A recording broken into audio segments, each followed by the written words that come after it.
Oh, chère communauté, j'espère que vous allez bien. En tout cas, Gilles Delieuse et moi-même, on va merveilleusement bien et on est ravis de vous retrouver. N'est-ce pas, Gilles?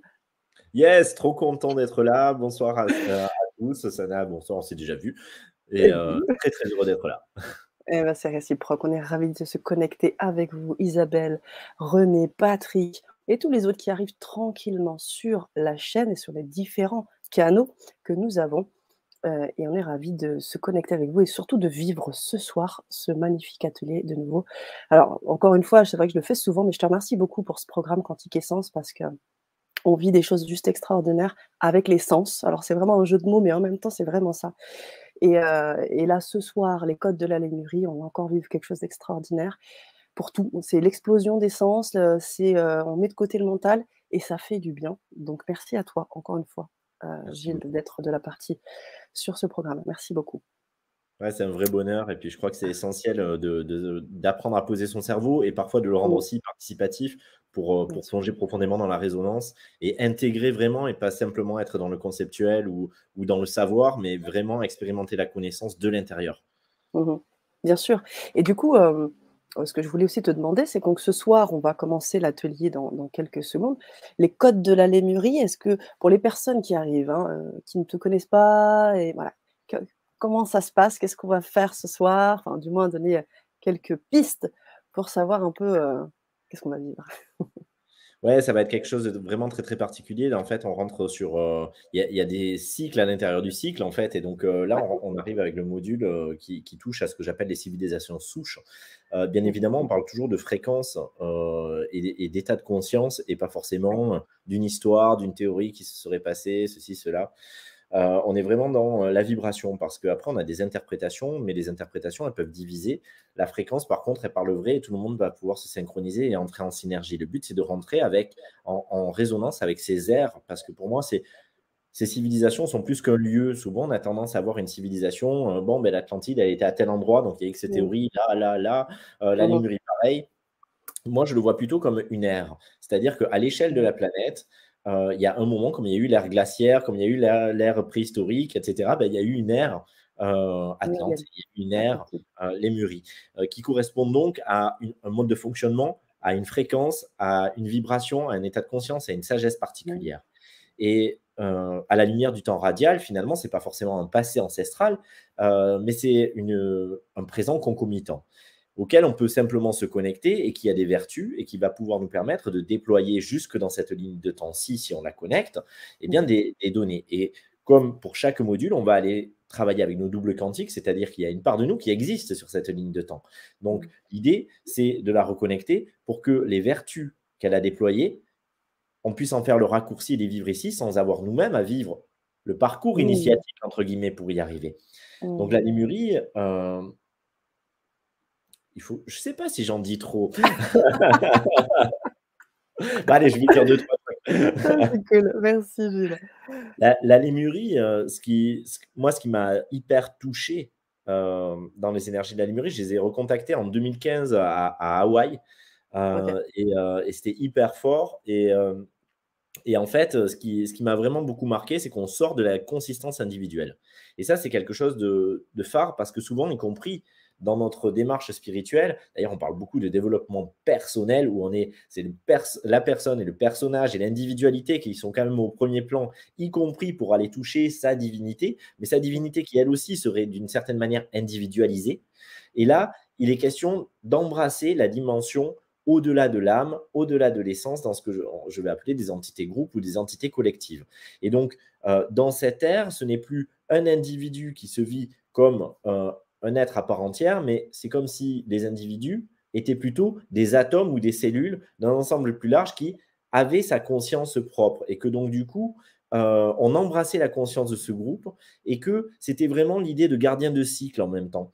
Mmh. Ce qui m'a beaucoup marqué aussi dans la fréquence et dans la vibration de la Lémurie, c'est que les incarnations ont duré très très longtemps, mais pour une simple et bonne raison, c'est qu'on ne gardait pas une même corporalité pendant une seule existence. C'est-à-dire que, si j'explicite, Mmh mh. l'esprit pouvait se déplacer d'un élément à un autre, mais il n'embrassait pas la forme.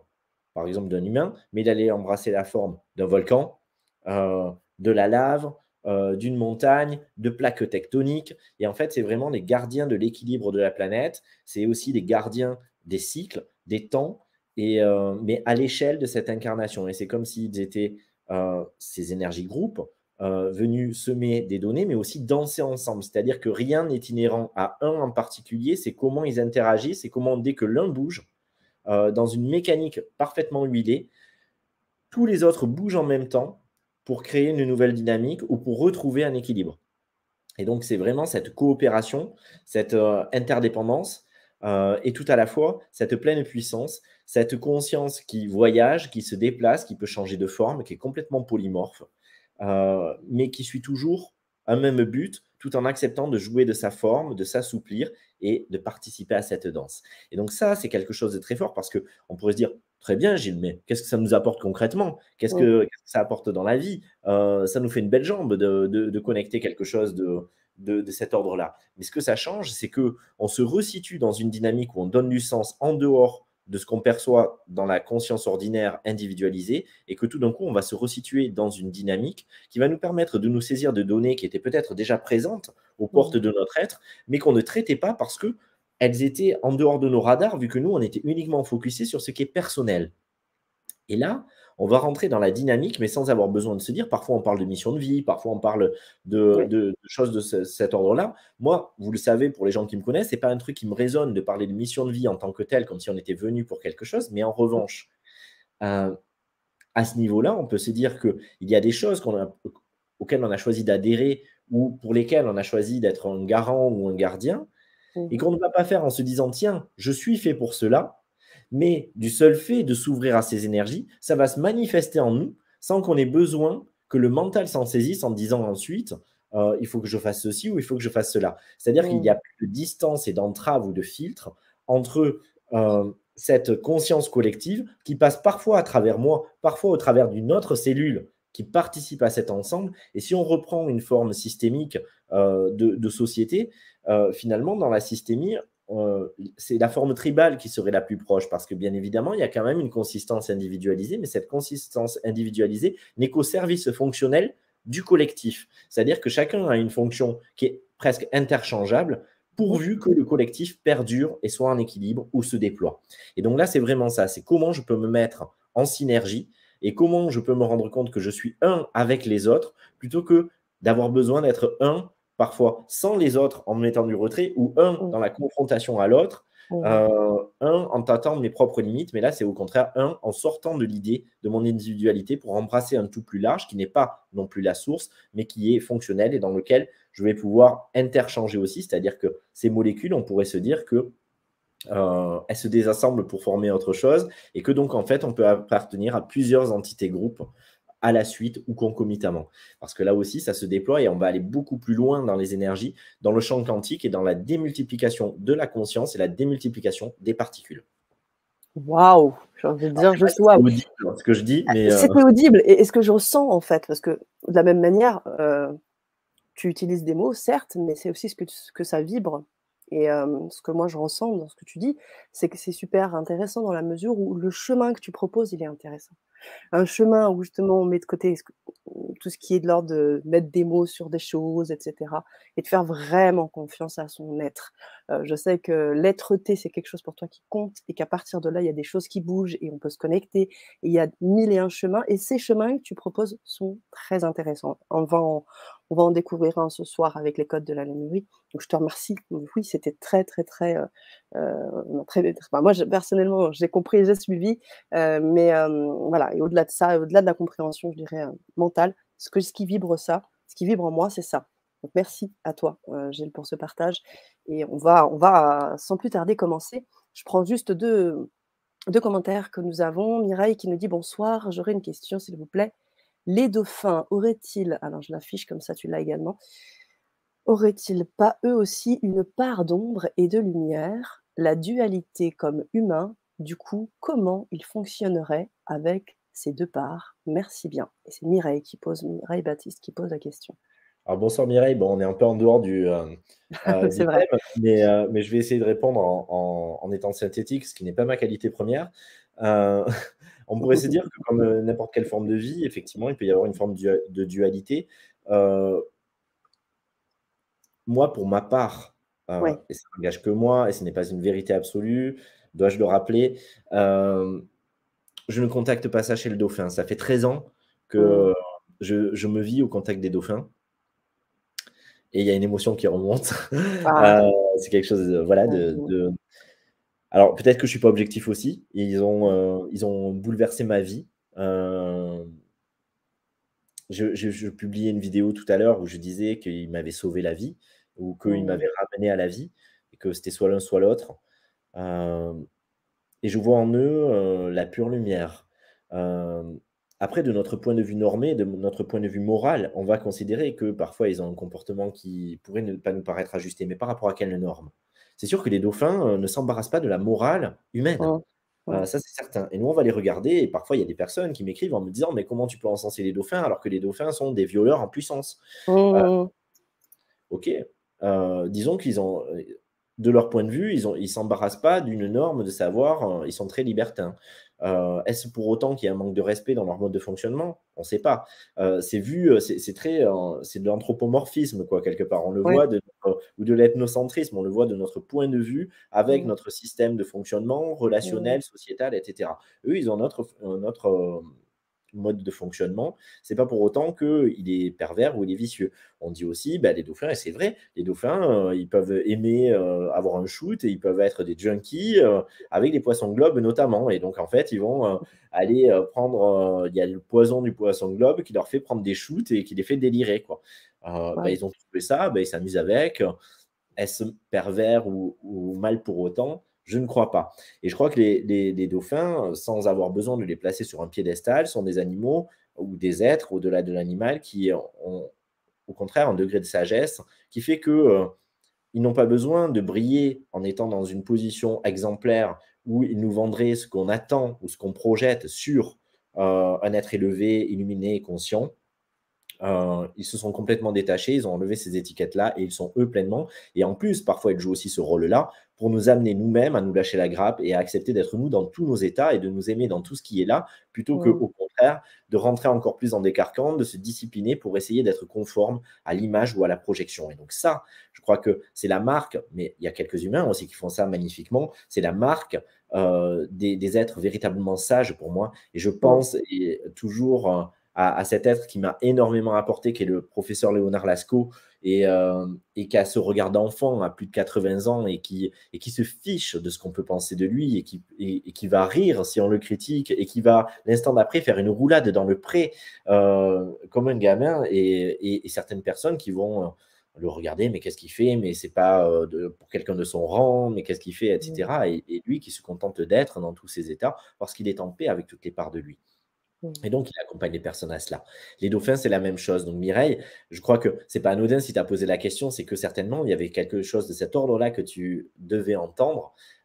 Et donc, je t'invite à ne plus te poser la question de savoir s'ils ont une part d'ombre ou de lumière. C'est aussi, quand bien même il y en aurait une qu'on n'a pas abordée là, quand bien même il y en aurait une, tu peux choisir de ne prendre que le meilleur, tu peux choisir, sans tomber dans le déni de ça, d'aller à la rencontre de ce qu'ils décident de t'amener et, et d'en prendre toi-même le meilleur, c'est-à-dire t'accepter et t'aimer dans tous tes états et non seulement dans ce qui te paraît acceptable, aimable, élevé. Merci Gilles. Mireille qui répond pendant ton Et c'est ta ça. réponse: «Eh oui, le miroir aussi de l'humain, je comprends». Et Gladys qui nous dit: «Il n'hésite pas à faire l'expérience». Exactement, et on vous invite à faire l'expérience aussi du processus quantique que nous vous proposons. Là, on va commencer sur cet atelier, atelier numéro 10, je crois. Ouais, Vous allez numéro pouvoir 10. vous ça là, vous allez pouvoir, vous allez pouvoir vous connecter, en live, juste en cliquant, sur le Court lien teaser que ou je pas vous ai court donné. teaser? Comme tu choisis. Ouais, moi je dis un court teaser. Oh poum! Ba ba ba! Bah, écoutez, voilà, vous êtes chanceux ce soir. Génial. Courtiseur, c'est parti. On n'en Allez, dit pas plus, on n'a pas besoin de mots. C'est pour vous. ouais, c'est cadeau. Allez, clac.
Antula senisei esei. Inamadi anegolon. Kolon no yokela. Kilanazi sei. Tila titani. Moideti. Ilitaima. Loidasi.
Yes. Ouais, partie des outils et des supports qui sont disponibles justement pour les personnes qui participent aux ateliers. Et oui, Des petits extraits, mais qui envoient déjà des codes. c'est ça. Waouh. Écoute, hâte de continuer. Vous Yes. avez cette envie, l'envie est là, l'appel est là. Vous voulez continuer avec nous sur ce processus, vous avez le lien, vous cliquez, vous aurez accès directement à l'atelier avec nous. On commence tout de suite. Merci beaucoup. Merci à toi, Gilles. Merci à Avec vous grand tous plaisir. qui sont avec nous, toutes ces personnes qui nous saluent dans le chat. Rejoignez-nous. À tout de suite. Merci. À tout de suite. Belle À tout soirée. de suite. Merci.